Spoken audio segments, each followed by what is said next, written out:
This President Trump's new term has been mired with some controversy in the few weeks since he took office.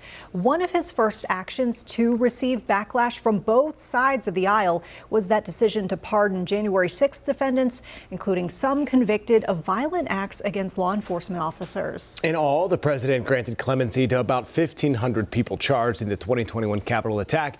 Some are wondering, though, if there's a limit to this and how many pardons the president can issue. WCNC Charlotte's Megan Bragg verifies.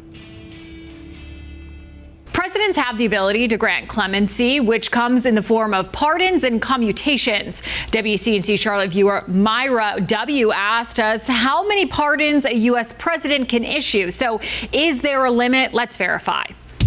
Our source is political science professor Michael Bitzer with Catawba College, the U.S. Constitution, and the U.S. Department of Justice. According to the Constitution, a pardon relieves a person of some or all of the consequences of a criminal conviction, while a commutation reduces the length of a sentence. In an email, Bitzer tells us that this is one of the broadest grants of presidential power and says there is no cap on how many people a president can pardon, but there are a few restrictions.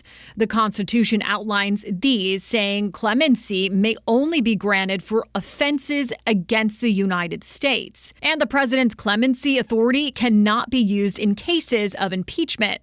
Pardons can also extend beyond individual cases to offer other forms of relief from criminal punishment. When it comes to the number of pardons presidents have issued, President Trump has issued approximately 1,700 pardons.